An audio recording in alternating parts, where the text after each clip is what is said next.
안녕하세요. 자, 오늘은 오랜만에 문법 영상을 하나 찍어 보려고 합니다. 그 이유는 사실은 제가 이 EBS 언어와 매체에 나오는 문법 개념 부분 영상은 다 찍어서 이미 업로드가 되어 있어요.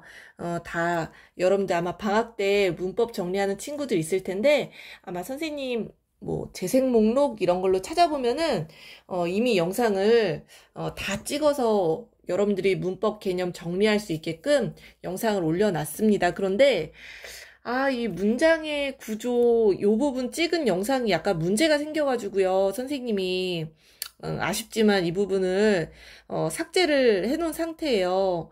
근데 또 어떤 친구가 왜 이것만 영상이 없냐 또 선생님한테 댓글을 달아줘서 안 그래도 이걸 찍어야지 생각만 했는데 또 이렇게 채찍질이 되는 그런 댓글을 받고 영상을 찍으려고 합니다. 오늘 요거 찍고 자려고 해요. 이 문장의 구조는 사실 굉장히 중요한 파트고 시험에 굉장히 잘 나오는 부분이라고 볼 수가 있어요. 그래서 여러분들 오늘 요 이어진 문장, 그죠? 특히 요거 아는 문장, 요 아는 문장 공부를 잘 해가시면 좋을 것 같습니다. 선생님이 또 시험에 잘 나오는 팁들을 중간중간에 주도록 할게요. 선생님이 지금 보여주고 있는 이 화면에 나오는 교재는 사실 언어와 매체 올해 교재는 아니고요. 2024, 그러니까 작년 버전입니다. 작년 버전인데, 그쵸? 요 문법 개념 부분은 거의 매년 내용이 거의 뭐 동일하다고 보시면 돼요. 가끔 이제 오타나 정말 이제 문법적으로, 이렇게 여러 이견이 있을 수 있는 그런 부분들은 좀 조심조심스럽게, 개정이 될 때마다 조금 고치는 편이고, 거의 뭐 내용은 똑같다고 보시면 됩니다. 선생님이, 그죠? 이 EBS 연계교재에 검토도 한 적이 있거든요. 검토했을 때 보면은 문법 부분은 거의 뭐 매년 비슷하다라고 보시면 될 것 같아요. 약간 아쉬운 게 이게 지면이 부족해가지고 조금 더 내용이 더 있었으면 하는데 굉장히 요약적으로 들어가거든요. 아무튼 나머지 얘기는 그냥 여기서 자르고요. 자, 본격적으로 내용을 들어가도록 하겠습니다. 자, 우리 문장의 구조, 문장론의 거의 뭐 꽃이라고 보시면 돼요. 핵심이고요. 요 부분을 자르려면 여러분들 품사 공부가 되어 있어야 됩니다. 우리 구품사 있죠? 구품사 공부가 탄탄히 되어 있어야지 이 문장의 구조 선생님이 설명할 때 이거 무슨 설명인지 못 알아듣겠다 하는 부분 있으면은 앞에 거 강의 보고 오셔야 돼요. 자, 문장의 구조는 이제 문장의 짜임이라고도 하는데 이제 크게 또 혼문장과 이제 겹문장으로 나눌 수가 있어요. 혼문장은 주어와 서술어의 관계가 그냥 한 번 나타나는 문장이에요. 그건 뭐 별거 없습니다. 꽃이 피었다. 모자가 예쁘다. 뭐 요런 게 혼문장인데 이 혼문장에 이제 여러분들 헷갈리라고 이제 관형사 같은 거를 이제 막 앞에 수식을 해주거나 뭐 이러는데 아무튼 주어와 서술어 특히 여러분들 서술어를 보시면 됩니다. 주어는 생략되는 경우가 많기 때문에 서술어가 한 번밖에 없다. 그러면 혼문장이라고 보시면 돼요. 그리고 겹문장은 주어와 서술어의 관계가 2번 이상. 여기서도 그냥 서술어를 좀 보시면 됩니다. 왜냐하면 주어는 생략되는 경우가 있기 때문에 서술어가 2번 이상 나타나는 문장 이렇게 보시면 되겠고요. 이게 이어진 문장과 아는 문장 이렇게 두 가지로 나누어 볼 수가 있습니다. 그래서 우리가 실제로 언어 생활을 할 때는 겹문장을 훨씬 많이 쓰죠. 이 혼문장이 모여서 겹문장을 만드는데 그것을 우리가 문장의 어떤 확대라고도 이야기를 합니다. 자, 이어진 문장 먼저 보도록 할게요. 이어진 문장, 무엇을 통해서 이어지느냐? 연결어미. 자, 그래서 여러분들 공부하실 때요. 이어진 문장은 연결어미를 보시면 됩니다. 연결어미. 특히 뭐의 연결어미? 대등절의 연결어미를 보시면 좋아요. 자, 왜 그러느냐? 자, 일단 이 이어진 문장은 어떤 그 구성으로 되어 있느냐면요. 주어, 서술어 이 두 혼문장이 이어진 거예요. 단순히 이어졌는데 그 사이에 뭐가 끼어 있느냐? 바로 이 연결어미를 통해서 이어져 있다라는 게 포인트입니다. 그래서 여러분들도 이 연결어미를 보시면 되는데, 자, 이 대등절이랑 종속절 중에 선생님이 대등절을 보라고 한 이유는요, 대등절의 그 연결어미가 훨씬 적기 때문에 그래요. 적은 걸 공부해주고 나머지가 종속절이다 이렇게 보시는 게 공부할 때 조금 더 편할 수 있거든요. 여러분들 문법은 물론 암기해야 되는 부분이 있습니다. 약간 암기 과목에 가까워요. 문학이랑 독서는 암기로 해결되는 부분이 적지만 문법 부분으로 가면은 조금 여러분들 암기해주면은 도움이 되는 부분들이 분명히 있습니다. 자, 대등절은요, 대등하게 연결된 거예요. 앞절과 뒤절의 의미가요, 나열, 대조 등의 대등한 관계로 연결된 문장을 이야기하는데, 자, 어떤 연결어미가 사용되냐면요, 뭐뭐하고, 뭐뭐하나, 뭐뭐하지만 이런 연결어미가 사용된 게 바로 대등절이라고 보시면 될 것 같습니다. 자, 그래서 EBS 교재에서는 크게 이제 나열과 대조, 시험에서도 나열과 대조 정도가 시험에 잘 나와요. 나열은 말 그대로 A, B, C, D 쭉 열거하는 거죠. 그래서 어떤 연결어미를 쓰냐면요, 뭐뭐하고 또는 뭐뭐하며 이런 것들, 기온이 높고 뭐뭐하고 뭐뭐하고 뭐뭐하다 이런 게 이제 나열이고요. 대조는 뭐 여러분들 아시죠? 대조는 반대되는, 그래서 기온이 높지만 또는 뭐뭐하나 뭐 이런 것이 이제 대조의 의미가 있는 연결어미, 이렇게 보실 수가 있습니다. 시험에 크게 요 두 가지가 잘 나오고요. 선생님이 한 가지만 더 얘기를 해주자면은 선택을 나타내는 대등절도 있습니다. 선택, 뭐뭐 든지라는 연결어미를 써서 뭐뭐 하든지, 바다로 가든지, 산으로 가든지 뭐 이런 거 있죠.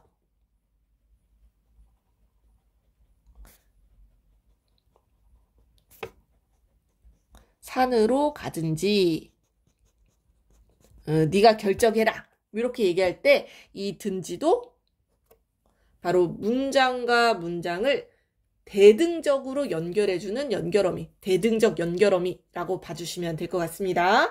자, 그래서 고, 나, 지만, 며, 뭐 든지 요 정도만 여러분들 외우시면 될 것 같아요. 아, 요런 게 사용됐고 나열, 대조, 선택의 의미를 갖고 있다. 그럼 대등절. 그리고 나머지는 이제 종속절이라고 보시면 돼요. 종속절은요, 여러분들 지금 예시만 봐도 굉장히 많은 거 보이시죠? 그죠? 이거 다 못 외웁니다. 그냥 한번 쓱 읽고, 아, 요런 게 있구나 정도 봐주시면 될 것 같아요. 그리고 이 종속절은 학계에서 이견이 좀 있습니다. 이 종속절을 이어진 문장으로 볼 것이냐, 아니면 그냥 부사절로 볼 것이냐, 학자들마다 또 이견이 있기 때문에, 요거는 외워서 암기해서 보기는 조금 어려울 수 있어요.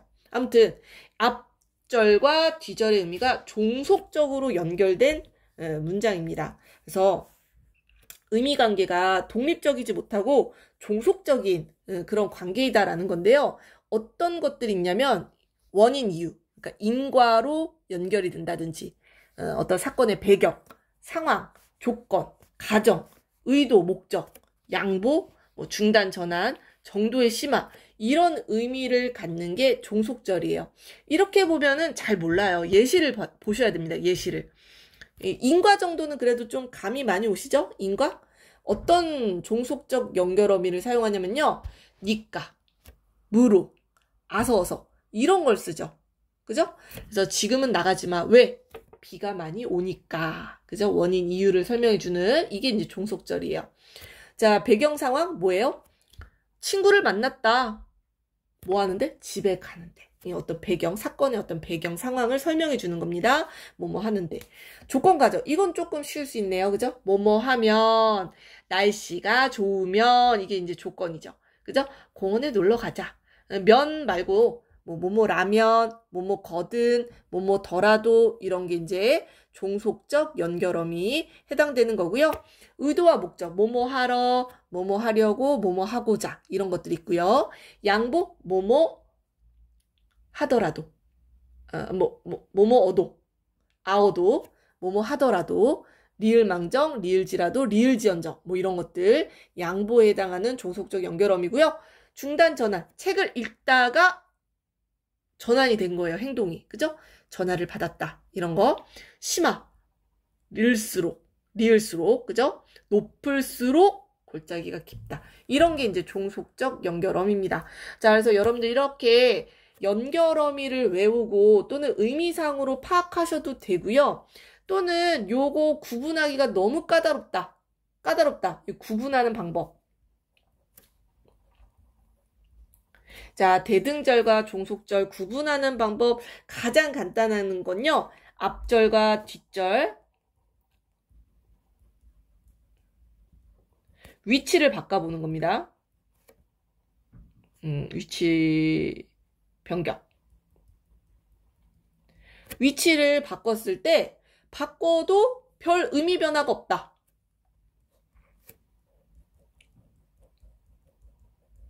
그럼 대등절이에요. 무슨 소리냐? 요렇게 두 문장이 지금 이어져 있는 거잖아요. 요 문장의 순서를 바꿔봐요. 습도가 높고 기온이 높다. 기온도 높다. 뭐 의미상으로 변화가 크게 없어요. 그죠? 습도는 낮지만 기온은 높다. 괜찮죠? 그런데 이 위치를 바꿨을 때, 앞뒤 위치를 바꿨을 때 의미가 뭔가 이상해. 의미가 이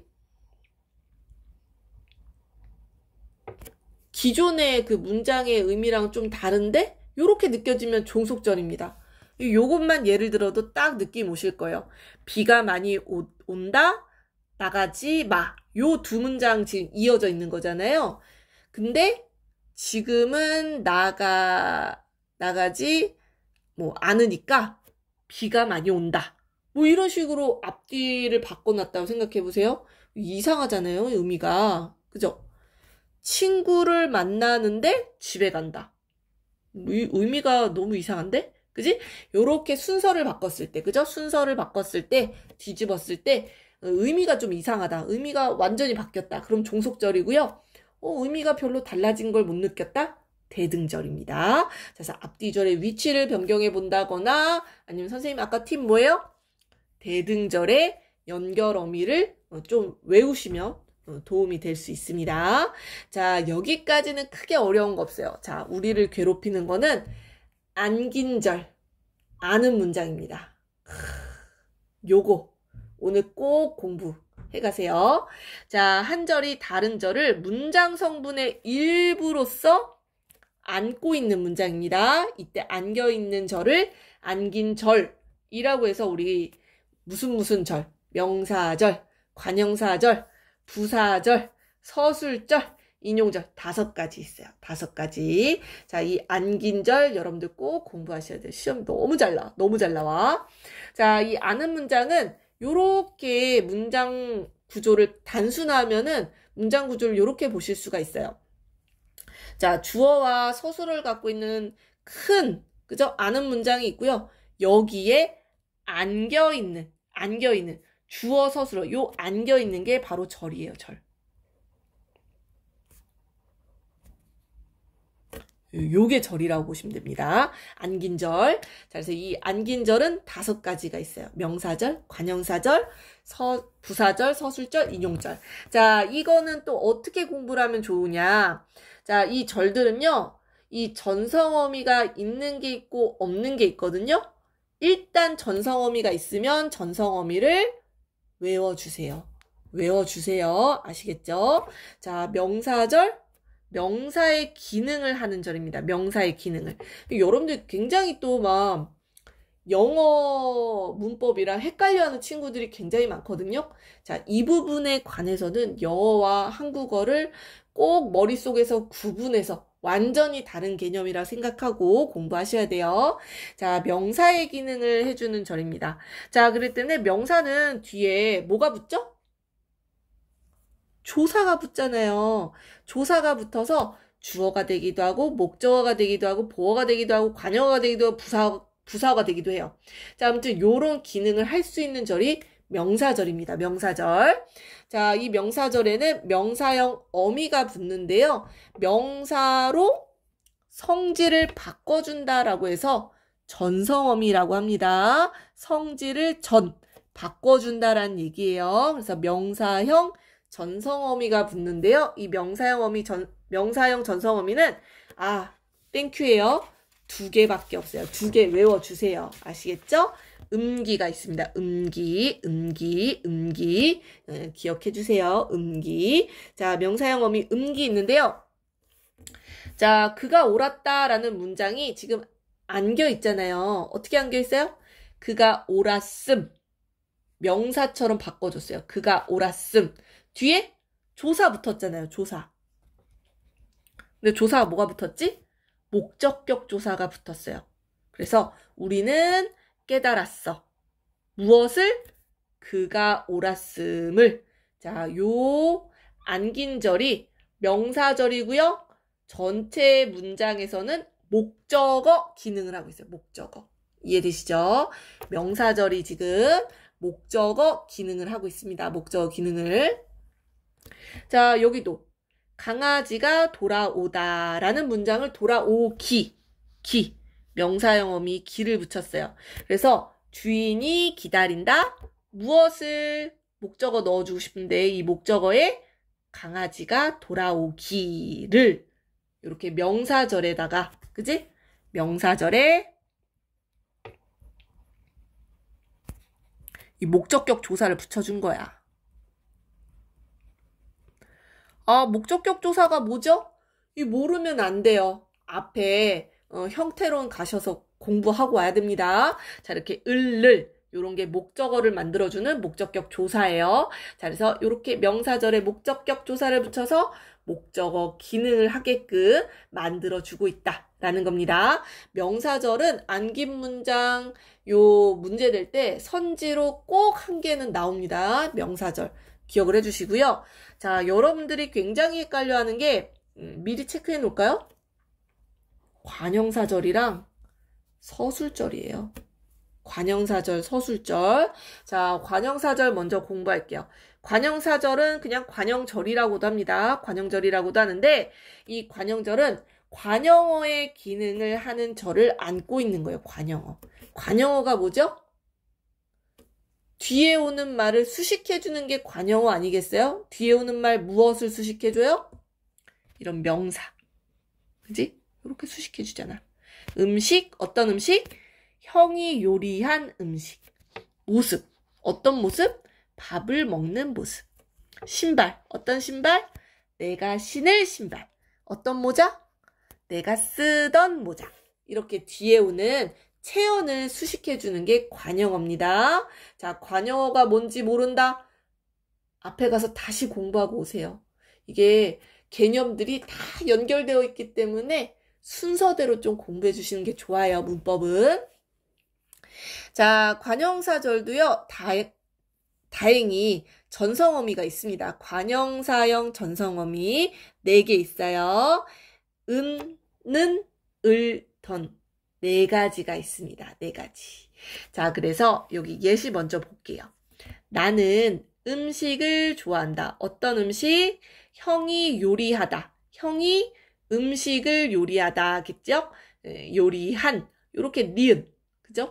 니은을 붙여서 이게 관형사형 어미입니다. 자, 우리는 모습을 보았다. 어떤 모습? 그가 밥을 먹다잖아요. 그가 밥을 먹는 관형사형 어미 는이 사용된 거죠. 그죠? 저것은 신발이다. 어떤 신발? 내가 신발을 신다죠. 내가 신을 신발. 관형사형 어미. 자, 저것은 모자이다. 어떤 모자? 내가 쓰단데 내가 쓰던 모자. 자, 이런 식으로. 이해되시죠? 그죠? 수식해주는 관형어의 기능을 하는 절, 관형사절이다라는 거예요. 근데 이 관형사절은요, 단순히 관형사절을 아느냐 모르느냐 물어보는 걸 내기도 하지만 이 시제 문제 낼 때도 내요. 시제.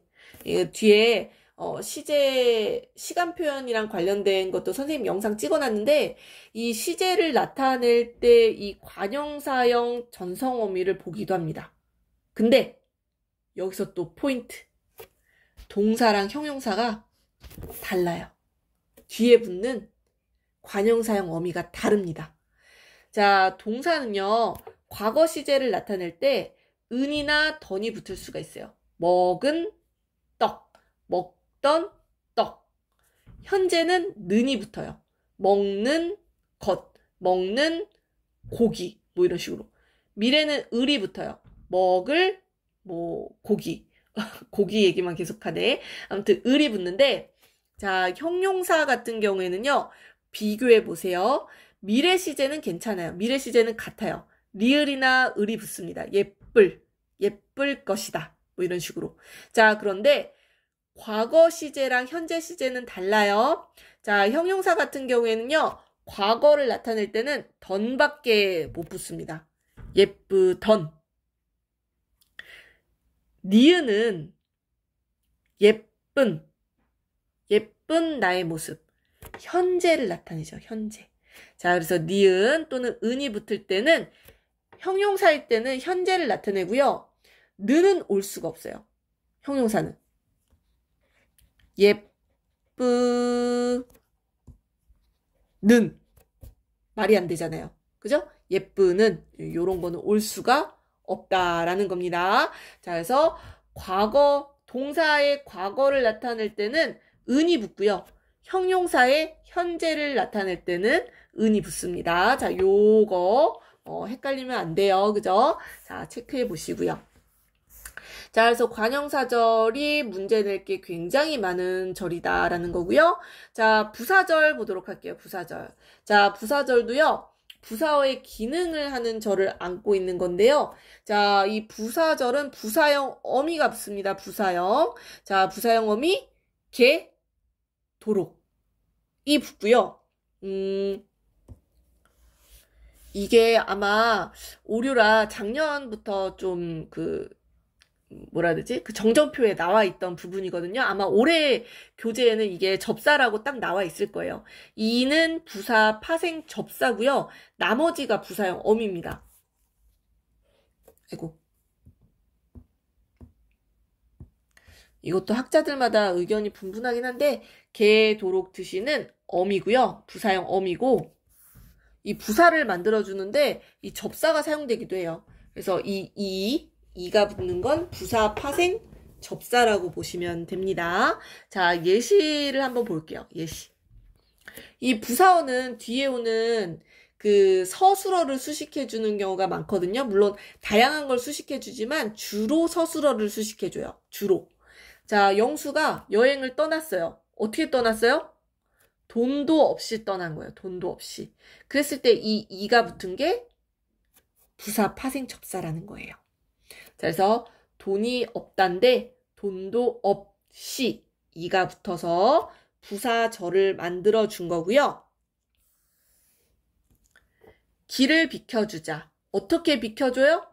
사람들이 지나가도록. 부사형 어미. 선생님 예시를 하나 더 써봤어요. 듯이. 요것도 예시 자주 나오는데 생각이 다르다. 어떻게 달라요? 생김새가 다르듯이. 생김새가 다르다잖아. 다르다에 듯이 라는 어미를 붙여서 생김새가 다르듯이 생각도 다르다. 이렇게 부사절을 만들 수도 있어요. 이 듯이 같은 경우에는 의존명사로 사용되는 경우도 있거든요. 의존명사. 뭐 뛸 듯이, 뭐 떠날 듯이. 뭐 이럴 때는 의존명사로 사용된 경우도 있기 때문에 의존명사는 띄어쓰기라고요. 이렇게 어미로 사용된 경우에는 이렇게 붙여 쓰셔야 됩니다. 이거 비교해 볼까요? 의존명사로 사용된 경우가 있어요. 뛸 듯이 기뻤다.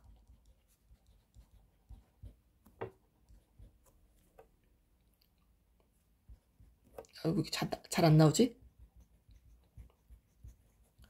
이럴 때 이 듯이는 의존명사거든요. 의존명사일 경우에는 띄어써야 됩니다. 띄어쓰고 이때는 붙여 쓰고. 어미니까 어간 어미는 붙여 씁니다. 그죠? 의존명사는 앞에 수식해주는 말이랑 띄어 쓰고요. 자, 요런 거 비교해 볼 수 있으면 좋을 것 같고요. 여기에서 이제 이 같은 경우가 문제로 나올 때 굉장히 어렵게 나올 수 있는 부분이 있어요. 어떤 게 있냐면은 이 부사 파생 접사 이 같은 경우에는 이 없이 대부분 예시가 뭐가 나오냐면은 없이 또 뭐 같이 달리 요게 이제 시험에 잘 나오는데 자 여기에서 포인트는 이거 부사 파생 접사 이 아니지 않나요? 달리잖아. 달리. 자 이것 때문에 많이 틀리는 친구들이 있습니다. 자 요거요. 달리가 나오면은 눈여겨보세요. 이거 부사절입니다. 부사절. 이거 달리가 여러분들 르 불규칙 알아요? 다르다. 다르다에 이 접사 이가 붙은 거예요. 이가 붙었는데 이게 불규칙 활용 때문에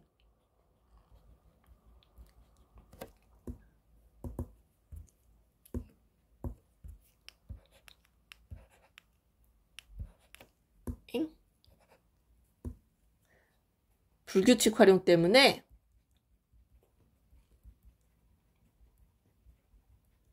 이 르가 르불규칙이라고 하거든요. 이 르가 뒤에 오는 이 모음에 의해서 모음 뭐 어미나 그죠? 이런 접사에 의해서 불규칙으로 활용되는 경우가 있습니다. 이거 사실 다르 뒤에 아를 붙여보세요. 뭐가 돼요? 있지 노래 있잖아. 있지. 달라 이렇게 바뀌잖아요. 이렇게 리을로 바뀌는 게 불규칙 활용이거든요. 여기서도 이가 붙었지만 달리 요렇게 리을로 바뀐 거. 요 불규칙 활용이에요. 그래서 이 달리가 나와도 요거 부사절이구나 라고 생각을 해주셔야 됩니다. 자, 부사 파생접사 이가 불규칙 활용 때문에 달리로 형태가 좀 바뀐 거예요. 그래서 요거 어렵게 시험에 출제되면 요거 어렵게 나올 수 있습니다. 자, 체크 한번 해보시고요. 자, 그 다음에 서술절 보시면은 서술절. 이 서술절도 선생님이 아까 별표로 해줬잖아요. 얘는 뭐 때문에 어렵냐면은 딱히 표지가 없어요. 일단 서술형 어미가 없습니다. 서술형 어미가 없어요. 자, 어떤 표지가 없어. 어미나 조사와 같은 표지가 없고 어떻게 보이냐면은 어떻게 보이는 게 아니지. 실제로 주어가 2개입니다. 2개. 그래서 요런 형식을 띠고 있어요. 이런 구조를. 서술절은 주어 그리고 서술어의 기능을 하는 부분이 문장인 거야. 그래서 요걸 이제 서술절이라고 하거든요. 그래서 주어, 서술어 이 문장이 서술어의 기능을 하는 거예요. 그렇기 때문에 주어랑 주어 이렇게 2개로 보이는 겁니다. 주어. 자, 그래서 예문을 보시면은 자, 전체 문장의 주어는 할머니께서예요. 그죠? 할머니께서 어떠하다인데 어떠하다 서술어가 들어가는 부분이죠. 어떠하다. 서술어의 기능을 하는 부분이 문장인 거예요. 건강이 좋으시다. 그래서 주어가 2개인 것처럼 보이죠? 이게 서술절입니다. 요걸 이제 서술절이라고 하는 거죠. 좋으시다. 건강이 좋으시다. 언니는 주어죠. 어떠하다. 어떠하다. 서술어에 해당되는 부분이에요. 마음씨가 곱다. 주어, 서술어. 그래서 주어, 서술어. 이런 식으로 서술절을 찾으셔야 돼요. 찾으셔야 되는데 자 여기서 또 포인트는요. 뭐랑 헷갈리게 시험에 내느냐? 자 눈여겨보세요.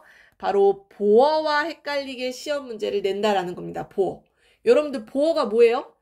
이것도 보어가 뭔지 모르면 안 되는 거야. 자, 이 보어는요. 이거 복격조사 이 가가 주격조사 이가랑 형태가 똑같아요.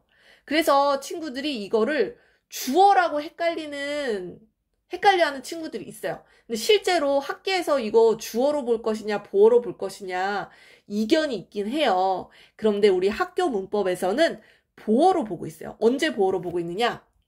뒤에 서술어가 되다,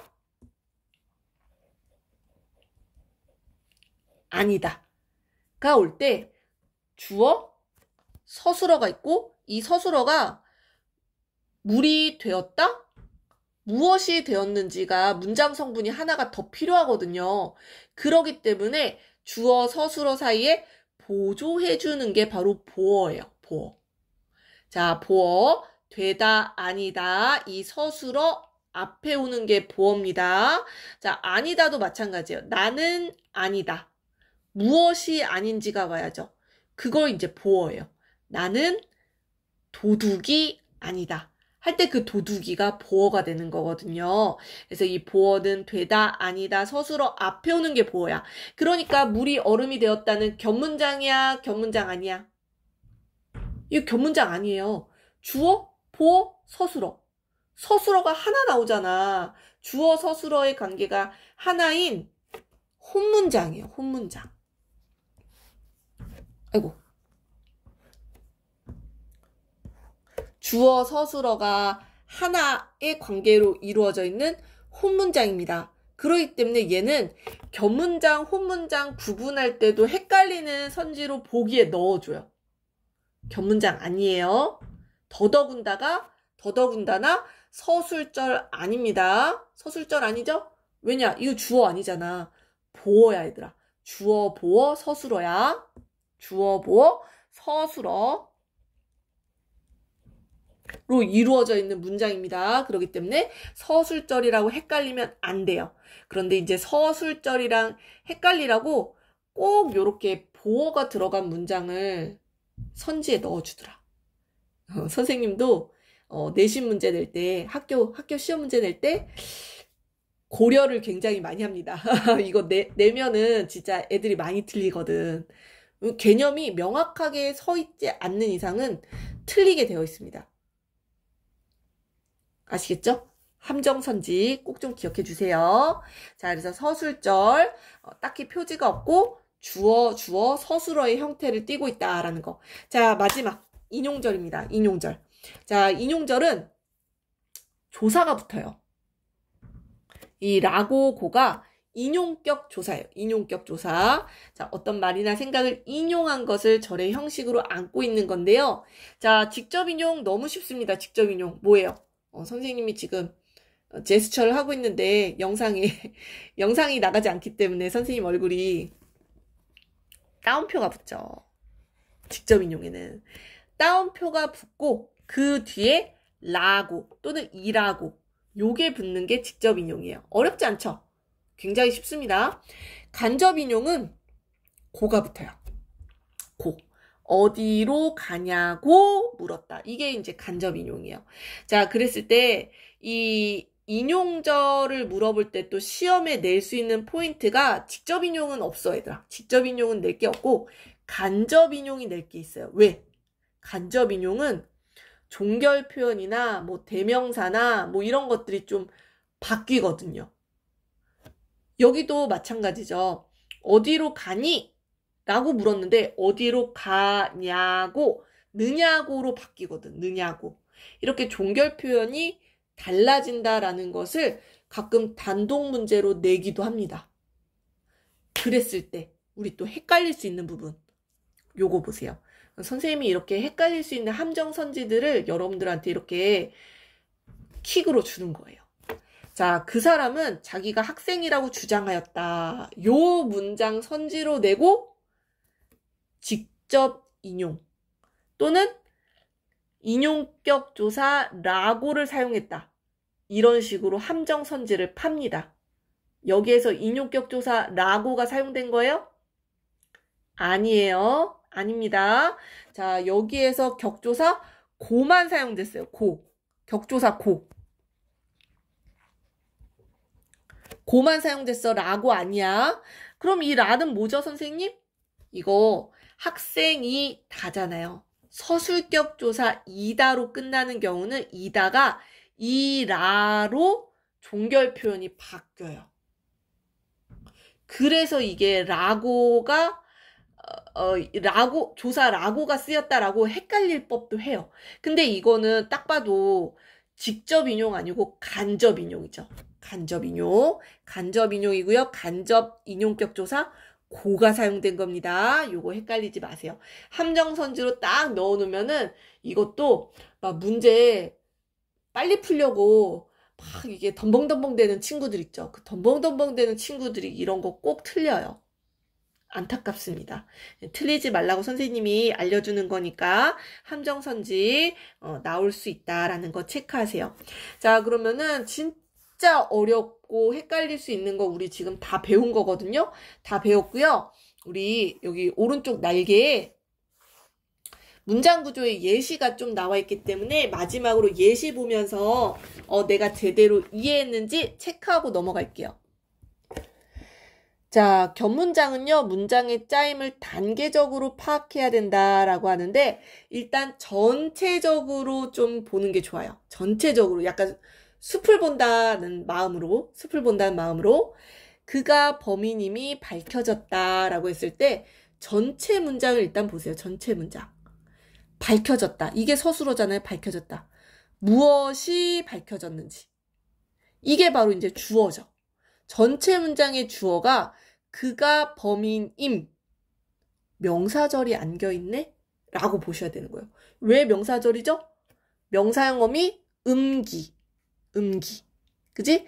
그가 범인이다인데 이 명사형 어미 음이 붙은 거고요. 미음이 붙은 거고요. 거기에 주격조사가 붙었잖아요. 주격조사가 붙었다라는 거는 요 문장이 명사의 기능을 한다라는 거예요. 그죠? 그래서 전체 문장의 서술어는 밝혀졌다. 전체 문장의 주어는 그가 범인임이. 이렇게 크게 보시고. 그 안에 이제 명사절인데 그가 범인임. 요거는 또 어떤 문장으로 이루어져 있는 거예요? 주어 그가. 서술어 범인이다. 그래서 주어 서술어. 견문장이라고 볼 수가 있는 거죠. 자, 명사절이 끼어 있었구나. 요거 체크하시면 되겠고요. 자, 이 집은 마당이 넓다라는 문장. 견문장입니다. 어떤 구조로 이루어져 있어요? 자, 먼저 숲을 보세요. 전체 문장의 주어는 이 집은이에요. 이 집은. 이 집은 어떠하다? 서술어에 해당하는 부분이 문장. 서술절로 왔네요. 그죠? 자, 그래서 서술절은 선생님이 뭐라고 했어요? 주어, 서술어. 주어가 두 개인 것처럼 보인다라고 했죠? 괜히 영어로 썼나? 한국어로 쓰겠습니다. 주어, 서술어의 구조로 되어 있죠. 자, 그래서 서술어는 마당이 넓다라는 문장이 서술어의 기능을 하고 있는 서술절이에요. 서술절.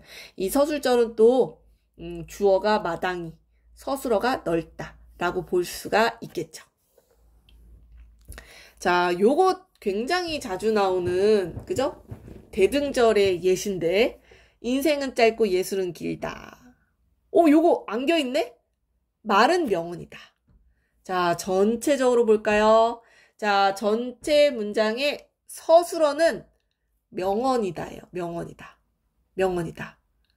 말은 명언이다. 어떤 말? 이러한 말이 명언인 거죠. 자, 그래서 전체 문장의 주어는요, 말은인데 수식해주는 이 관형사절까지 다 포함해서 주어로 보시면 됩니다. 자, 그래서 인생은 짧고 예술은 길다는 말은 여기까지가 주어야. 명언이다. 이해되시죠? 자, 그랬을 때 이 말을 수식해주는 관형사절이 안겨있네요. 자, 인생은 짧고 예술은 길다는 말을 꾸며주는 관형어의 기능을 해요. 그렇기 때문에 관형사절이라고 보는 거죠. 관형사절의 표지인 관형사형 어미. 그치? 는이 사용된 거 보이죠? 관형사형 어미, 는이 사용됐고요. 이 관형사형 어미, 는은요, 또 봤더니 대등절이 이어져 있네요. 인생은 짧고 예술은 길다. 뭐뭐하고 뭐뭐하다. 자, 자, 여기 설명 읽어볼까요? 인생은 짧고 예술은 길다는 대등하게 연결된 이어진 문장. 여기. 연결어미 보면 되겠죠? 뭐뭐하고. 자, 인생은 짧고 예술은 길다는 관형사용어미 는이 사용됐죠?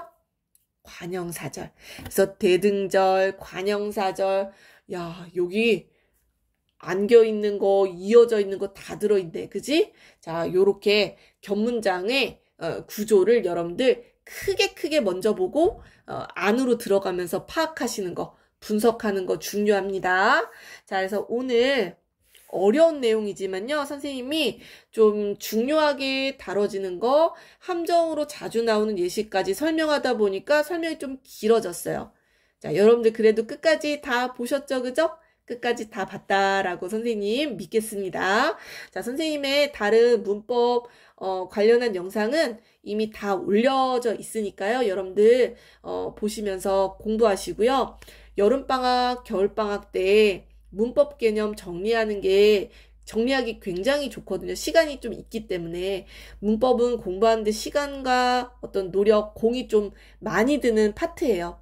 선생님은 단권화하는 것을 추천하거든요. 요것만 보지 마시고요.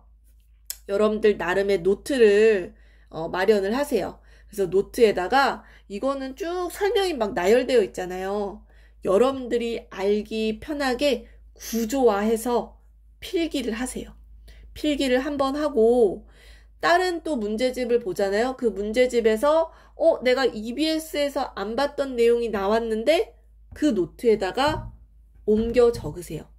옮겨 적고 그 다음에 또 어떻게 공부할 수 있어요?